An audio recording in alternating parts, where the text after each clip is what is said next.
व्हिडिओच्या टायटलवरून तुम्हाला समजलंच असेल की हा व्हिडिओ खास करून पेअर शेप किंवा ट्रायंग्युलर शेप बॉडी असणाऱ्या लोकांसाठी आहे, ज्यामध्ये तुमचा लोअर टॉर्सो म्हणजे कमरेच्या खालचा सगळा भाग, तुमचे पाय, तुमच्या मांड्या, तुमची बट लाईन खूप जास्त हेवी असेल तर तुम्ही कोणकोणते कपडे घालायला हवेत आणि 2024 मध्ये तुम्ही कोणते कपडे घालायला हवेत ही खूप महत्त्वाची गोष्ट आहे. कारण बऱ्याच स्टाईल जुन्या झालेल्या आहेत आणि फॅशन किंवा ट्रेंड्स जे आहेत ते दरवर्षी बदलत असतात. ठीक आहे, त्यामुळे आत्ताच्या काळात तुम्ही कोणते कपडे निवडायला पाहिजेत हा व्हिडिओ खास करून त्यासाठी आहे. त्यामुळे व्हिडिओ शेवटपर्यंत पाहायला अजिबात विसरू नका. Tip number 1, be comfortable with your figure. आता हा काय नवीनच विषय आहे. बी कम्फर्टेबल इन क्लॉथ्स माहिती आहे, बी कम्फर्टेबल इन फिगर हा काय नवीनच विषय आहे. मी खरोखर सांगते, हाच मेन विषय आहे, हाच मेन फोकस आहे जो सर्रास सगळेजण विसरतात खरोखर. कारण तुम्ही स्वतःला ऍक्सेप्ट करणं खूप गरजेचं आहे. तुम्ही स्वतःच्या शरीराबद्दल कॉन्फिडंट असणं खूप खूप खूप गरजेचं आहे. अदरवाईज सभ्यासाचीने जरी तुमच्यासाठी एक चांगला ड्रेस डिझाईन केला आणि तुम्ही स्वतःच्या शरीराबद्दल कम्फर्टेबल नसाल, कॉन्फिडंट नसाल, सगळ्या गोष्टी पाण्यात आहेत. लिहून ठेवा, सगळ्या गोष्टी पाण्यात आहेत, त्याला काहीच अर्थ नाही. ठीक आहे. मग आता बऱ्याच लोकांचे शोल्डर्स खूप हेवी असतात, बस लाईन खूप हेवी असते, त्यांच्या मांड्या खूप जड असतात किंवा त्यांची बट खूप खूप हेवी असतात. मग अशा लोकांनी स्टायलिश राहायचं नाही काय? अशा लोकांनी फॅशनेबल राहायचं नाही काय? किंवा अशा लोकांनी वेस्टर्न कपडे घालायचे नाहीत काय? सगळं करायचं. ऑब्व्हियसली सगळ्या गोष्टी घालायच्या. हाय गाईज, नमस्ते. मी स्वप्निता आणि तुमचं सगळ्यांचं माझ्या चॅनलवरती मनापासून खूप स्वागत आहे. जर तुम्ही माझ्या चॅनलवरती नवीन असाल तर मी आठवड्याच्या बुधवारी आणि शुक्रवारी फॅशन, ब्युटी आणि लाईफस्टाईल या विषयांवरती व्हिडिओ बनवते. त्यामुळे जर तुम्ही या सगळ्या विषयांमध्ये इंटरेस्टेड असाल तर प्लीज माझ्या चॅनलला सबस्क्राईब करा आणि व्हिडिओ जर आवडला तर एक लाईक नक्की करा. आता एक गोष्ट लॉजिकली लक्षात घ्या की पेअर शेप बॉडीमध्ये शक्यतो कमरेच्या वरचा भाग, त्याला अप्पर टॉर्सो म्हणतात, तर हा अप्पर टॉर्सो ना खूप छोटा असतो, निमुळता असतो.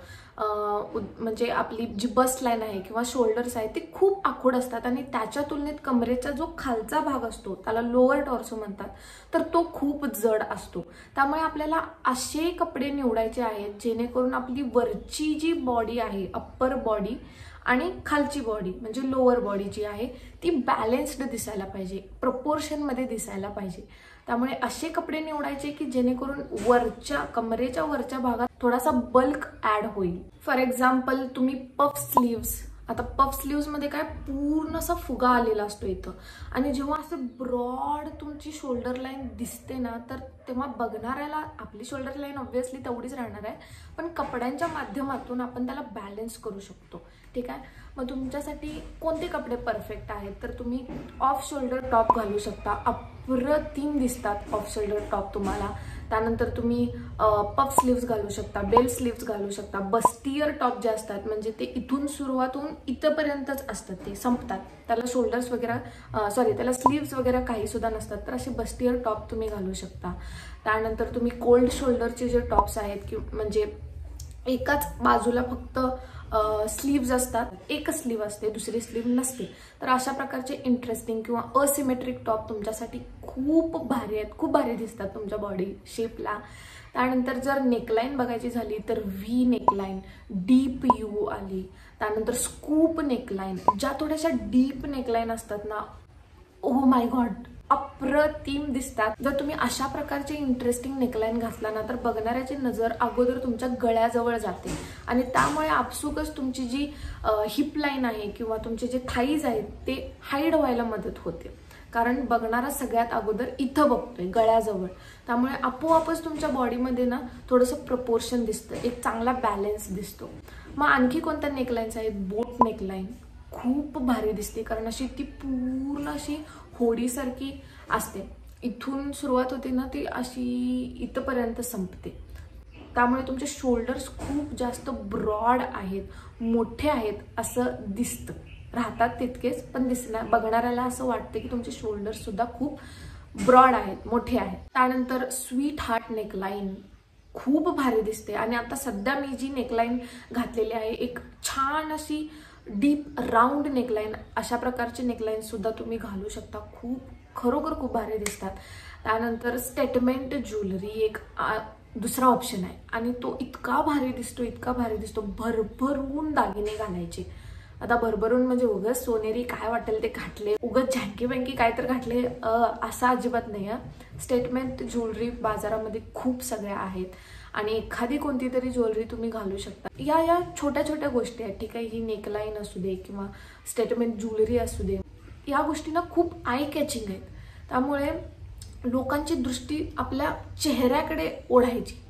स्टेटमेंट ज्वेलरी, मग त्यामध्ये हेवी इयरिंग्स असतील किंवा हेवी नेकपीस असेल, छोटासा पेंडन असेल तरी चालेल, कारण ओव्हरऑल लुकला खूप भारी बॅलन्स करतो. त्यामुळे या गोष्टींकडे तुम्ही आवर्जून लक्ष दिलंच पाहिजे. Tip number 3 is put colour accents on your upper body. म्हणजे काय, खूप सोपी गोष्ट आहे. कलर ॲक्सेंट, वेगवेगळ्या प्रकारचे कलर, वेगवेगळे पॅटर्न्स असतील, वेगवेगळे प्रिंट्स असतील. आता फ्लावर प्रिंट्स येते, ॲनिमल प्रिंट येते, त्यानंतर जॉमेट्रिकल शेप्स असलेले वेगवेगळे फॅब्रिक अवेलेबल आहेत, शायनी फॅब्रिक्स असतील. अशा प्रकारचे फॅब्रिक्स निवडायचे वरचा टॉप विकत घेताना की ज्याच्यावरती खूप भारी प्रिंट्स आहेत.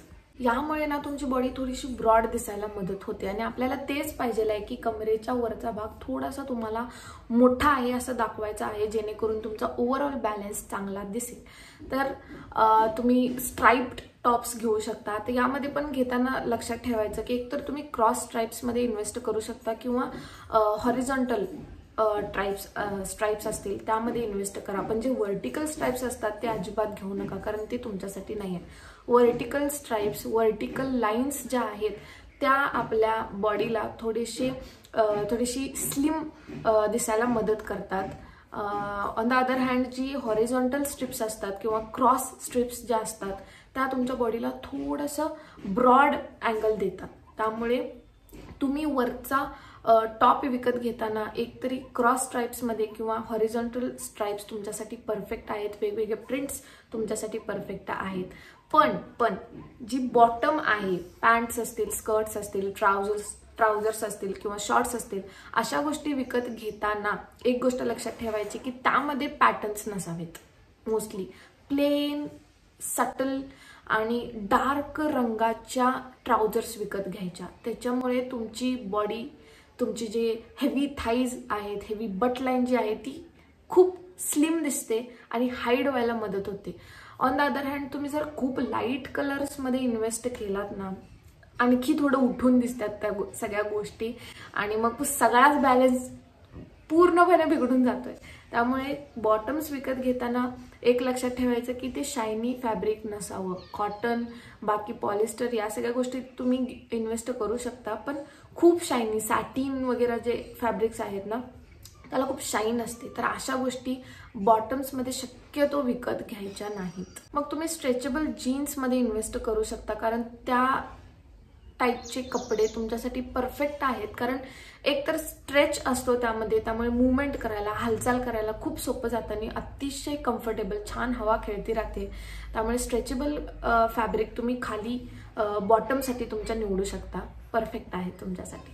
Tip number 4, decide specific length of your garment. आता जेव्हा तुम्ही वरचे टॉप निवडता त्यामध्ये 3 गोष्टी लक्षात घ्यायच्या. नंबर 1, जेव्हा तुम्ही टॉप विकत घेता तो टॉप तुमच्या कमरेला, कंबर म्हणजे समजते ना, आपल्या बस्ट लाईनच्या एक 4-5 इंच खाली आपली कंबर असते, जी खूप, मी लो वेस्ट बद्दल बोलत नाहीये, लो वेस्ट, मिड वेस्ट आणि ॲक्च्युअल जी वेस्ट असते, ॲक्च्युअल जी आपली कंबर असते, तर तुमचे टॉप एक्झॅक्टली त्या कमरेला येऊन संपायलाच पाहिजेत. अशामुळे काय होते, जी तुमची छोटीशी कंबर असते ना ती खूप भारी सेक्सी दिसते आणि खूप चांगल्या पद्धतीने तुम्ही फ्लॉन्ट करू शकता. मग क्रॉप टॉप्स तुमच्यासाठी बेस्ट ऑप्शन आहे, कारण ते एक्झॅक्टली तुमच्या कमरेला येऊन संपतात. दुसरी गोष्ट, दुसरा टॉप निवडताना तो तुमच्या मिड थाईला येऊन संपायला पाहिजे. जी तुमची थाईजची लेंथ आहे त्याच्या एक्झॅक्टली सेंटरला येऊन संपायला पाहिजे. मग असे कोणते टॉप्स आहेत, ओव्हरसाइज्ड टी शर्ट्स आता सध्या ट्रेंडिंगमध्ये पण आहेत आणि ते मिड थायला येऊन संपतात सुद्धा. त्यामुळे काय होतं, जे अनवॉन्टेड कर्व्स आहेत जे आपल्याला हाईड करायचे आहेत खास करून, आणि जो तुमचा सगळ्यात फुगीर भाग आहे, जो तुम्हालाही थोडंसं कॉन्शियस बनवतो तुमच्या बॉडीबद्दल, तर तोही खूप चांगल्या पद्धतीने हाईड केला जातो. त्यामुळे ओव्हरसाइज्ड टी शर्ट्स असतील किंवा ओव्हरसाइज्ड शर्ट्स असतील, ट्युनिक टॉप्स असतील किंवा वेगवेगळ्या आता ड्रेसेस अवेलेबल आहेत. आणि आता ड्रेसेसचा इतका ट्रेंड आहे, सगळेजण घालतात आणि ते खूप भारी दिसतात, प्रत्येक बॉडी शेपला भारी दिसतात. त्यामुळे तुम्ही अशा ड्रेसेसमध्ये सुद्धा इन्व्हेस्ट करू शकता. पण लक्षात घ्यायचं की खूप बॉडी हगिंग ड्रेस विकत घ्यायचा नाही. थोडेसे कमरेच्या खाली जे फ्रिल्स असतात त्यामुळे तुमचा जो फुगीर पार्ट आहे तो अगेन हाईड केला जातो आणि जे एक्स्ट्रा अनवॉन्टेड कर्व्स आहेत ते खास करून लपले जातात आणि ज्या गोष्टी फ्लॉन्ट व्हायला पाहिजेत फक्त त्याच गोष्टी फ्लॉन्ट होतात, लक्षात घ्या. मग आता बॉटमसाठी मिडी स्कर्ट्स असतील किंवा मिडी शॉर्ट्स तुमच्यासाठी एक नंबर आहेत. मिनी स्कर्ट्स, मिनी शॉर्ट्स या गोष्टी वेगळ्या आणि मिडी स्कर्ट्स असतील, मिडी शॉर्ट्स असतील या गोष्टी वेगळ्या आहेत. याची लेंथ, याची जी लांबी आहे त्यात खूप फरक आहे, ठीक आहे. पण तुम्ही एक लक्षात घ्या, मिडी स्कर्ट जो आहे मी इथे दाखवते तुम्हाला, तुमच्यासाठी परफेक्ट सूट होतात. लास्ट टिप आहे, choose a right bottom wear. मग आता तुमच्या बॉडी शेपला उत्तमरित्या सूट होणाऱ्या कोणकोणत्या बॉटम विअर्स आहेत, कोणत्या जीन्स आहेत, कोणत्या ट्राउझर्स आहेत, एक एक करून मी सांगते, फक्त इथं लक्ष द्या.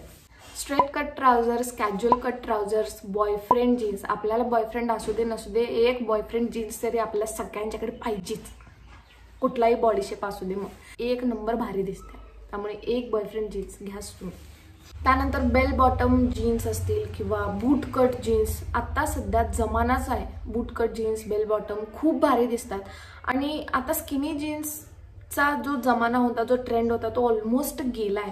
पण तुमचे थाईज हेवी जरी असले तर त्याला एक शेप असतो चांगल्या पद्धतीने पेअर शेप बॉडीमध्ये. त्यामुळे तो परफेक्ट शेप फ्लॉन्ट करण्यासाठी बूट कट आणि फ्लेअर्ड ज्या जीन्स आहेत, खरोखर एवढ्या भारी जीन्स आहेत या. कारण तुमच्या नीजपर्यंत, गुडघ्यांपर्यंत थोड्याशा टाईट असतात आणि तिथून एक खूप छान असा फ्लेअर असतो. आपली जी देवळातली घंटा असते एक्झॅक्टली त्या घंटेसारखा शेप असतो, बेल सारखा शेप असतो, म्हणूनच त्याला बेल बॉटम ऑब्व्हियसली म्हणतात. आणि तो फ्लेअर जो आहे ना, तो शेप आहे तो किक ॲड करतो आणि तो ओव्हरऑल तुमचा लुक जो आहे ना खतरनाक दिसतोय, खतरनाक. त्यामुळे फ्लेअर्ड जीन्स, स्ट्रेट फिट जीन्स असतील, बूट कट, आता सध्या ज्या लूज कार्गोज आहेत खरोखर खूप भारी दिसतात. पण प्लीज त्या बलून जीन्स वगैरे ज्या आहेत ना त्या थोड्याशा अवॉइड करा. इथं कमरेच्या इथं काय फुगा नको आपल्याला. खाली गुडघ्यांच्या खाली फ्लेअर असलेले कोणतेही जीन्स, कोणतेही बॉटम वेअर तुम्ही घेऊ शकता. पण आता भरपूर तुम्ही ट्राउझर्स बघितलात, कार्गोज बघितलात, जीन्स पॅन्ट बघितलात, तर इथं कमरेजवळ एक हेवी इलास्टिक असतं, एक विथभर त्याची रुंदी असते किंवा 4 बोटं रुंदी असते आणि काहीतरी चुरगाळलेलं असतं, तिथे इलास्टिक घातलेलं असते, एक बेल्ट एक असतो त्याला एक्स्ट्राचा. तर या गोष्टींना थोड्याशा अवॉइड करा. आणि लो वेस्ट जीन्स, आता ऑब्व्हियसली त्याचा ट्रेंड नाहीच आहे, जमाना नाहीच आहे, पण तरीही लो वेस्ट किंवा मिड वेस्ट जीन्स पूर्णपणे अवॉइड करायचा. शक्यतो हाय वेस्ट जीन्समध्येच इन्व्हेस्ट करायचं, एवढं लक्षात ठेवा म्हणजे झालंच. त्यानंतर wide cut trousers, Marlene pants, culottes किंवा पलाझोज, खरोखर या खूप भारी बॉटम वेअर्स आहेत आणि तुमच्या बॉडी टाईपला उत्तमरित्या सूट होतात. आणि यामध्ये जर तुम्ही इन्व्हेस्ट केलात तर ते तुमच्यासाठी सुद्धा खूप फायदेशीर असेल असं मला वाटते. आणि दुसऱ्या बाजूला tight fit jeans, skinny jeans, jeggings, leggings, light washed fabric म्हणजे जे खूप फेंट कलरचे फॅब्रिक असतात, अशा पद्धतीचे फॅब्रिक्स आता वेगवेगळे डेनिममध्ये वॉशेस येतात, त्यामध्ये जे लाईट कलरचे वॉश दिलेले असतात शक्यतो असे फॅब्रिक. त्यानंतर शायनी फॅब्रिक्स असतील, बल्की म्हणजे खूप जास्त उगाचच फुगीरपणा आहे त्या फॅब्रिकमध्ये, तर अशा पद्धतीचे फॅब्रिक्स तुम्ही पूर्णपणे टाळायचे. अशा कपड्यांमध्ये 0 रुपयाची इन्व्हेस्टमेंट पाहिजे, नाहीतर तुमच्या पैशांना असंच बसून तुम्ही काढी लावता, एवढं लक्षात ठेवा. कारण आपण अंबानीच्या मुली नाही आहे, विचार करून कपडे विकत घ्यायचे आणि असे कपडे विकत घ्यायचे ज्यामध्ये आपण आपली जी खूप भारी अशी फिगर आहे ती फ्लॉन्टसुद्धा करता यायला पाहिजे. आणि दुसरी गोष्ट, आपण कॉन्फिडंट आणि कम्फर्टेबल फील करायला पाहिजे. असेच फक्त कपडे विकत घ्यायचे. That's it for today's video. I hope तुम्हाला हा व्हिडिओ खूप आवडला असेल. अशाच इंटरेस्टिंग आणि इन्फॉर्मेटिव्ह व्हिडिओसाठी नक्की माझ्या चॅनलला सबस्क्राईब करा. आणि तुमचे काही ओपिनियन असतील तर तुम्ही ऑब्व्हियसली कमेंट सेक्शनमध्ये शेअर करूच शकताय. भेटू पुढच्या व्हिडिओमध्ये. तोपर्यंत स्वतःची काळजी घ्या. स्वतःवर खूप खूप खूप प्रेम करा. Bye bye.